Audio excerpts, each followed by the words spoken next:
Hi, Jim Roddy here from the RSPA. Wanted to chat with you for a minute before we started today's pod to make sure that you're aware of two things. The first is just a point of personal pride. If you're watching us on the RSPA YouTube channel, you can see over my shoulder here the small rally towel with the GU logo standing for Gannon University. That's my alma mater. That's where I was a walk-on for the men's basketball team from all the way back in 1988 to 1992. Well, I wanted to make sure you're aware I got that rally towel at the national championship game. Gannon won the Division II men's basketball national championship. Not that that applies to you, but it just explains a new decoration here in the RSPA Trusted Advisor podcast studio, and it's just a point of personal pride. Now, the second thing I wanted to make sure you're aware of is far more important and pertinent to you. Registration is open for RetailNOW 2026, the Retail Technology Channel's #1 trade show, education conference, and networking event. Join RSPA and Retail IT channel leaders live and in person July 26th through the 28th in Las Vegas at the new Caesars Foreign Convention Center attached to Harrah's and the Link hotels. With nearly 200 exhibiting organizations, RetailNOW will be one-stop shopping for VARs and ISVs. And with an expected 1,600 or more attendees, it's the place for extreme industry connectivity. Across just 48 hours, you'll meet new partners and new solution providers who can accelerate the success of your business. So if you're serious about the Retail IT channel, you have to attend RetailNOW 2026. Again, July 26th through the 28th in Las Vegas. RetailNOW is where the industry meets. For all the details and to register at discounted early bird rates that expire June 15th, visit the RetailNOW website today at gorspa.org/RetailNOW. Again, gorspa.org/RetailNOW. I hope to see you there, and I hope you enjoy this special episode featuring one of the most popular RetailNOW speakers, RSPA General Counsel Attorney Jill Miller.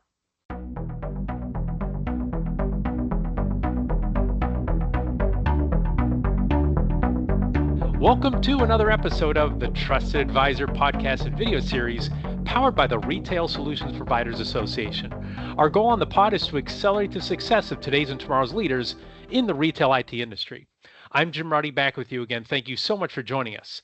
Today on the podcast, we have a return guest making her record 14th appearance on the Trusted Advisor is RSPA General Counsel Attorney Jill Miller. Jill, welcome back. Well, thank you so much, Jim. Happy to be here. As always. Nice. And you have 2 touchdowns on the board plus the extra points to get you up to 14. So yes, congratulations on that. Yes. For those who don't know Jill, she's a partner at Detroit-based law firm Bodman PLC. She serves as RSPA legal counsel since 2020, providing advice to all members, especially VARs and ISVs. That advice is available at no extra charge to RSPA members, whether it's through phone calls, emails, video chats, and in-person meetings at RSPA events. And Jill's been engaged in our industry for several years, counseling clients on data privacy, cybersecurity, card processing, mobile payments, ACH, electronic fund transfers, virtual currencies, and more. Her sessions on cash discounting, surcharging, dual pricing, and VAR and ISV best practices at the past 3 RetailNOW events were big hits. So, Jill, the topic of our discussion today is going to be today's contract landmines in reseller agreements, which you're going to be really doing a deep dive into at RetailNOW. So I'm going to 100% follow your lead on this. What is the first contract landmine you'd like to discuss?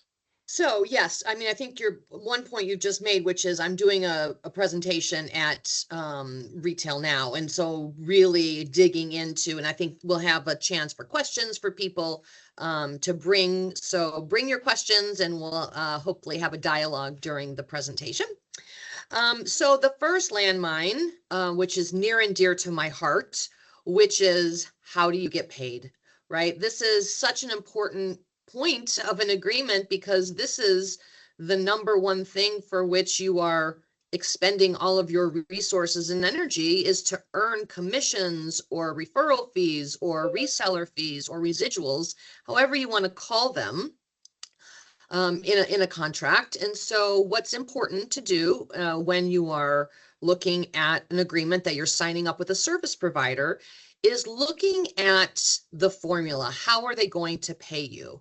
And really making sure that you understand with certainty how that's computed, because in that formula is where the money disappears. So spend some time reviewing the computation. And Also, with respect to getting paid, another thing that I often see is whether or not you have time to dispute what you've been paid, and if your service provider has time to dispute what they've paid you. What I often will argue on behalf of my clients is to say, you are the service provider is saying to you, you have 60 days to review what I've paid you, and if you don't say anything in those 60 days, it's deemed final. We need something on this other side too, because what you don't want as a reseller, whether or not it's just you selling, or if you have a team of people, or if you're paying people downstream, what you don't want to have happen is a service provider to come back 12 months later and say, oops, I failed to include this cost and I've overpaid you for 12 months. The people below you may be long gone. And so you need to close your books and records at some point. And so it's just critical that there is some time period. There might be some exceptions that the service provider might say that they can't agree to, but it's critical that you include some sort of mutual time period in which either party can dispute what has been paid to the other party. Got it. The other thing I was just going to say, audit rights, you need to be able to go back and get reports and have some sort of Excel file or have access to a portal where you can download information. You need to be able to do the computation. And there's a lot of companies out there nowadays that have pretty slick reconciliation programs that might be worthwhile if you are feeling as though you're losing commissions every month. So that's something I would also really advocate for in an agreement. Got it. Thank you. And so you've talked about computations, you've talked about formulas. I know from talking to VARs and ISVs, oftentimes they talk about, yeah, I'm paid a percent, and then it's like percent of what? Like, and how is that what determined? Is that essentially a big chunk of what you're talking about here and how you get paid? That's exactly right. Right. So someone can say, yeah, we're paying you 80%. And then another partner can say they're paying you 70, when in fact, if the 70% partners where you're making more money.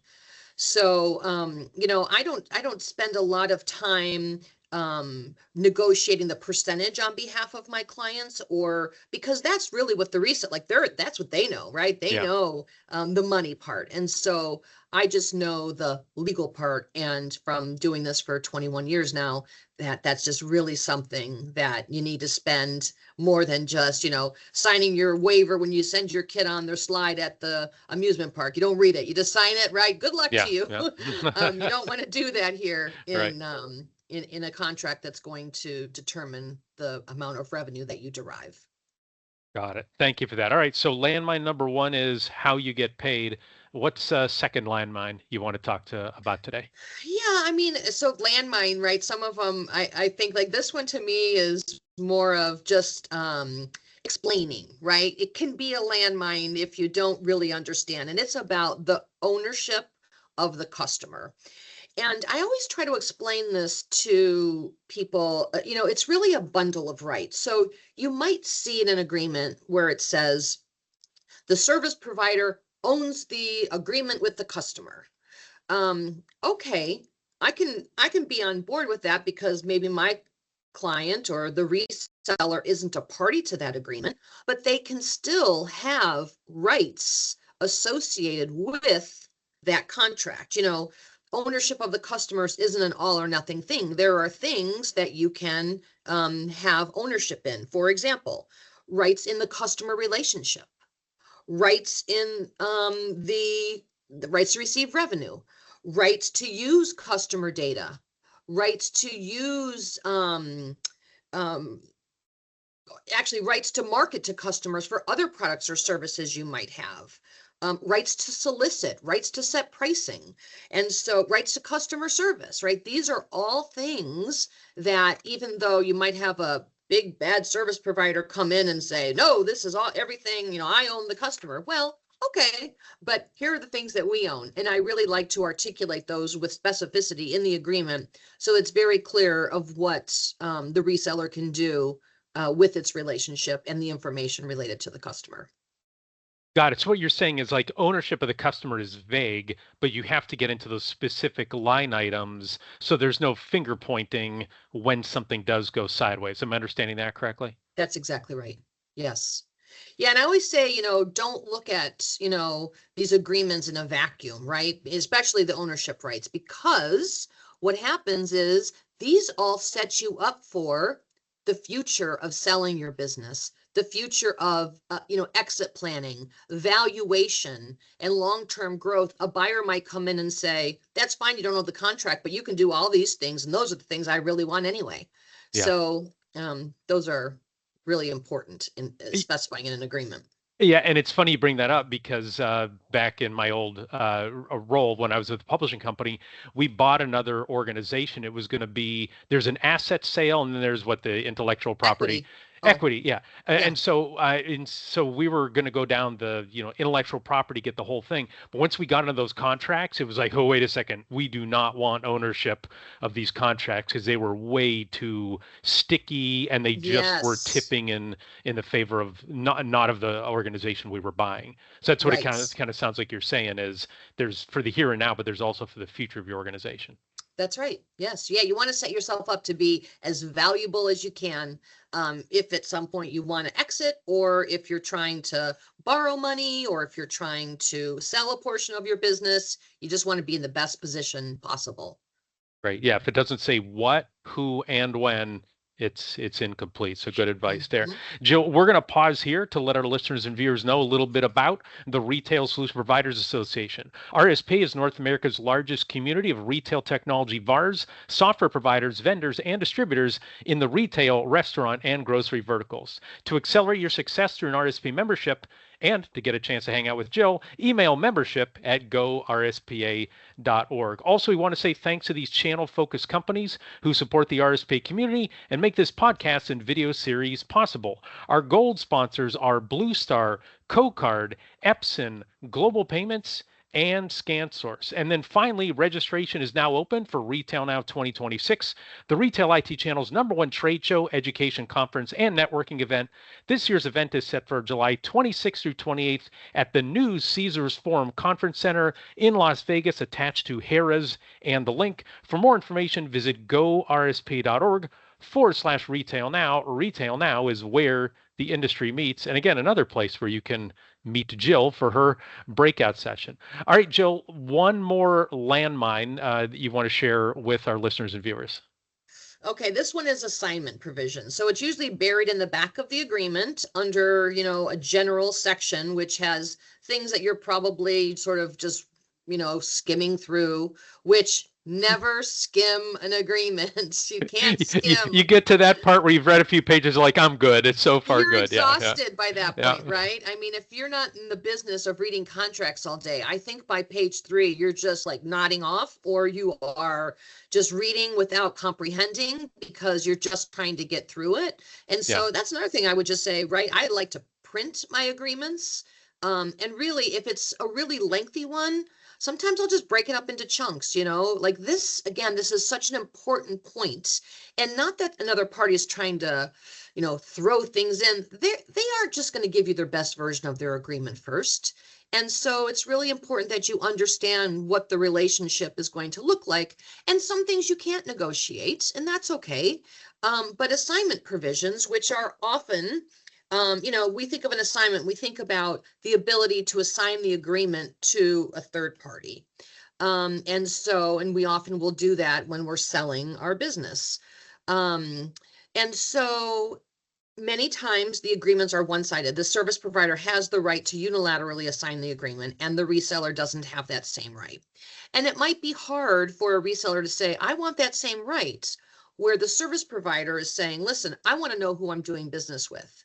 Right? In this industry, we want to make sure that the people we're doing business with don't have a record, haven't committed any financial crimes, are good, upstanding citizens, etc. And so, it might be a competitor that they don't want to assign the agreement to. So the thing I would say in an assignment agreement is, while you might not be able to get it mutual where you can assign freely, what you might want to put in there is that they won't unreasonably withhold assignments, They'll consent if it's not an unreasonable, ask. Another thing is that I would be sure that, if they have the right to terminate, that maybe you could negotiate, maybe it's one of your competitors or somebody that you've gotten out of a contract with that you don't want to do business with again. You might try to include language that says that you will have some certain period of time to terminate the agreement after the assignee comes in, and then without penalty. And then lastly, in assignment provisions, they'll often include, and these are what I see in both reseller agreements or referral partner agreements, is the right of first refusal if you want to sell your business or assign the contract, that the service provider wants the first right after you get an offer to match or beat that offer.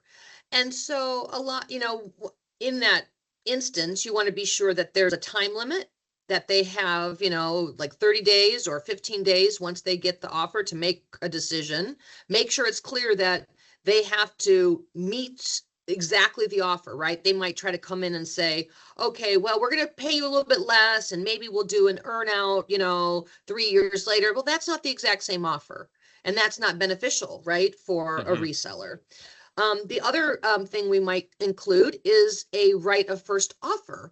And that means that before you go to a third party, that the service provider gets one bite at the apple. They can say to you, without you having to present what somebody else has already offered you, is to say, I'm going to sell my business. Here's your chance. Give me your best offer. And so, and if they don't, if they come in low, or you're just saying like, that's not what I think the market is doing, you have that conversation. And then when you go to other buyers, they understand that they don't have to wait for another party to come in and maybe circumvent their offer and take over the transaction. So there's just a lot of ways in which to slice and dice right of first refusals and right of first offers and assignments. So, sometimes just a couple sentence paragraph, you can expand that, and add some rights. Got it. Thank you for that. You bringing that up also made me think, I know I've talked to some resellers who they get in that pinch and they're like, oh my gosh, I didn't realize it meant this. And, now my vendor wants to do this and they feel like they're in a box. And some other folks have set up separate LLCs, right? That they have different, not that you would do one for every single vendor, but they set up different LLCs if they're going to have a major vendor agreement. And that way, if it's selling the business, it's not the whole business, it's just that LLC. What is your take, or what are your thoughts on that? I know I'm asking kind of an abstract question, but what's your general thoughts on that? Yeah, no, I think, it's all about structure for a business owner and working with, their lawyer and their CPA and their team to say, how will this work, right? And that's, someone would do that when they fully understand the agreement. Yeah. So someone who has taken the time to really understand the relationship and think about, what business owners have and resellers have is their experiences, right? They have their many years of having good deals and bad deals. And so they use that to put themselves in the best position they can. And so, yes, that is another way in which they could, keep a right of first refusal simply to just that particular agreement and not the whole business. One thing too is that it's really important that in an agreement that the right of first refusal only relates to that agreement. See, I would never permit a service provider to have an opportunity to buy my client's whole business through a right of first refusal. Absolutely not. That is, that's not your right. No. I'll win that one too. And then there's a concept I like of bookending where it says, here's the best case scenario, here's the worst case scenario. And then it's like, are you okay living with either one of the best or worst case? And if you're not, you should probably change that. You shouldn't be like, I'm sure that's not going to happen, because it can happen. Another thing, this isn't on one of my landmines, but it just sort of came to me, which is, sometimes we'll be in negotiations and we'll just not get some of the things that are just so important to us. And sometimes you have to walk away too. And that Sure. can be painful, right? Sure. It can be really painful. You've expended a lot of time, energy, resources. You've got deal fatigue, and you're just like, oh my gosh, and it's just like, let you sleep on that. And let's make sure you're comfortable instead Yep. of just saying, okay, people negotiate until the very last day. I'm smiling because that acquisition that I shared with you, where we had to Yes. dive into all the language, we literally did that. We were negotiating with them down in Philly, and they started kind of pulling back on things that were already agreed to. So we huddled up with our attorneys, and we just determined we're just going to go in there, pack our stuff up, and leave. And so they're already like, all right, let's get back to negotiating. Our owner was like, yeah, we're leaving. Like, you guys keep changing the agreement. And they're like, well, wait, what's the Yes. next step? He's like, I don't know, we're leaving. And so we all got in the elevator, and our attorney said, like, that was great. They have no idea what we're going to do next. And our owner was like, that's because we don't either. And all we said, like, Right. all we know is tomorrow morning we're going to go see the Liberty Bell. And so we went and saw the Liberty Bell, and he got a call, and they're like, we'll follow the agreement. And they brought somebody back in. But yeah, you said sometimes you got to walk away. So Yes, right. Sometimes it's painful, but sometimes it's the best decision. it could be more painful staying at the table if you need Yes, to. So, absolutely. so Jill, what are your final thoughts before we wrap things up on reseller contract landmines? Well, like I said, never just skim the agreement. Number two, it's important to negotiate clarity and not just the economics, right? It's important that you understand as a business owner what this language means. A lot of agreements are written in plain English today, which is wonderful, and not a lot of, their twos and whereas. Well, there's a lot of whereas clauses, but still. So it's just really important to try to draft as best you can with clarity so everybody understands. And just be aware of the risks that are, happening, in the agreement. Very good. Thank you for that. Yeah, once I see whereas in a document, I'm suddenly like, uh-oh, I'm getting Right. getting some of it's outside of my pay grade. So, and Jill, finally, how can RSPA members connect with you to bounce questions off you, discuss their legal issues, discuss their business issues as well? Yeah, one of the things I was thinking about too when I was preparing for this podcast was use my services, right? Mm-hmm. For education, for best practices. In what other organization can you talk to a lawyer for free about contract terms in the industry in which you operate? I mean, I am here. I am willing to get on a Zoom with you. I can answer questions. I may not have all the answers, but you should contact me. I would be delighted to share, my 21 years, in the industry, with hardware, software, payments, everything that we're doing. So I really would encourage you to send me an email at jmiller@bodmanlaw.com and set up a time for us to get on a Zoom. Or if you just want to get on a call, you can certainly send me an email and we can schedule a time to talk. But I'm here and I'm eager and willing and excited to speak to our members. So I just wanted to make sure that everybody understood that I am passionate and eager to assist. And I support that message as well, for sure. So, well, that does it for this episode of The Trusted Advisor. If you enjoyed our discussion, be sure to subscribe to the RSPA YouTube channel and the Trusted Advisor podcast so you never miss an episode. Before we go, big thanks again to Jill Miller for sharing her wisdom with us today. Thanks also to RSPA Marketing Director Chris Arnold for his production work, Joseph McDade for our music, and last but not least, thanks so much to you for listening. Our goal at the RSPA is to accelerate the success of our members in the retail technology ecosystem by providing knowledge and connections. For more information, visit our website at gorspa.org. Thanks for listening, and goodbye, everybody.